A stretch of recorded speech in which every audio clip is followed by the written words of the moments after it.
Hello, and it is so exciting. A general election is upon us. It's occurring next Thursday on the 12th of December. The polls will be open from 7 a.m. to 10 p.m. in the evening. To just explain the election before I go on to party politics and the policies that all the main parties are promising in this election, let's focus on why we're having this election, okay? I don't want to say the word, so we are having it because of the B word. It may be that a general election will be upon us. Joking. Not another one? Oh, for God's sake. Genuine Brexit. The Brexit process. No deal Brexit. You vote, Gemma? I voted out. Right. And basically... Would you do it again? Yeah. Reading a lot about Brexit. Brexit, they don't know nothing about it. Who knows about Brexit? To stop Brexit. Brexit Party, it was always about Brexit. Brexit will be. And we will get Brexit done. Now explaining the system of an election. So you are voting for an MP. Now an MP is a member of parliament that will represent your constituency. There are 650 constituencies in the United Kingdom, and for a working government to function, it needs 326 MPs. And at the moment, the Conservatives do not have a majority, so Boris Johnson is hoping to gain a majority in this election. The recent polls indicate that the Conservatives are on 43%, with the Labour Party on 34%, and then the Liberal Democrats on 13%. They've seen a significant reduction in their support.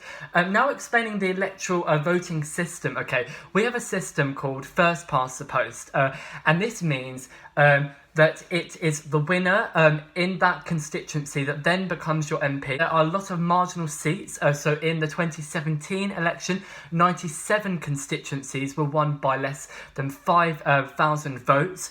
So that means that the voting system means that it favours the two parties, the Conservatives and the Labour Party. Okay, now moving on to the policies that all the parties are promising in this election. There are a lot of policies to get through. I unfortunately cannot cover all of them.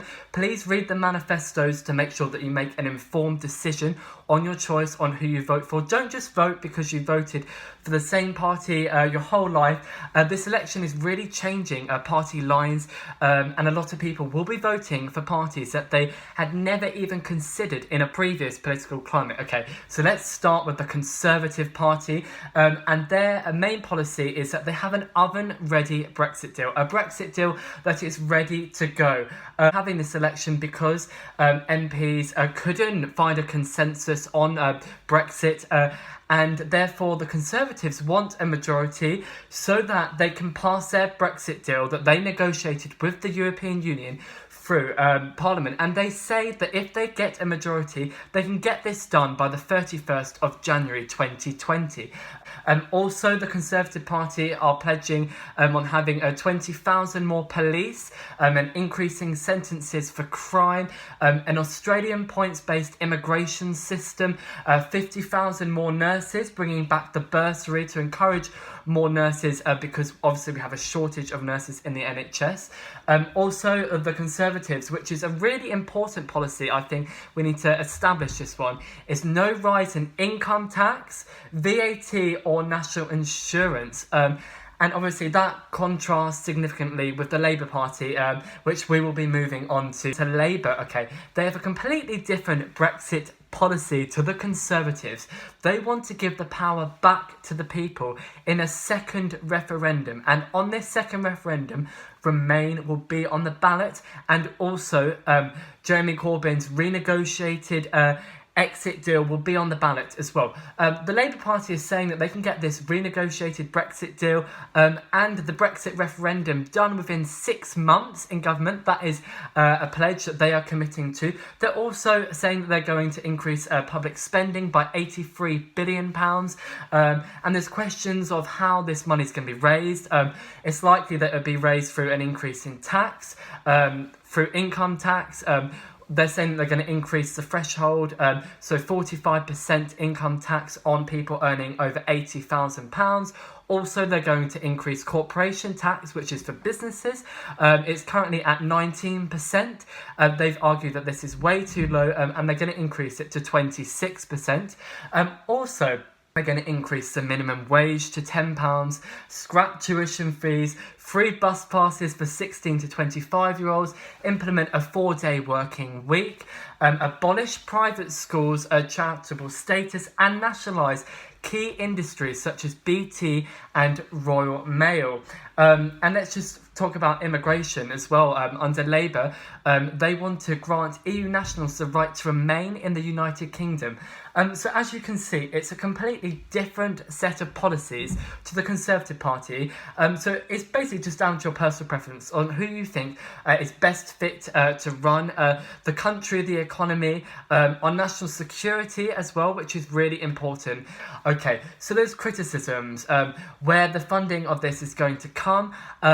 Also, there's a lot of anti-Semitism in the Labour Party, and Jeremy Corbyn has had previous associations with the IRA. To the other parties, and these parties could really determine the outcome of the election. So the Liberal Democrats, they want to completely cancel Brexit, revoke Article 50. They believe that the United Kingdom is stronger inside Europe. Also, the Liberal Democrats are promising an increase in financing for mental health, and they want to see an increase in teachers, 20,000 more teachers in schools. To the SNP, which is the Scottish Nationalist Party. Okay, you can only vote for this party if you're in Scotland, but I'm talking about this party specifically because they could also really determine which party gets the keys to number 10.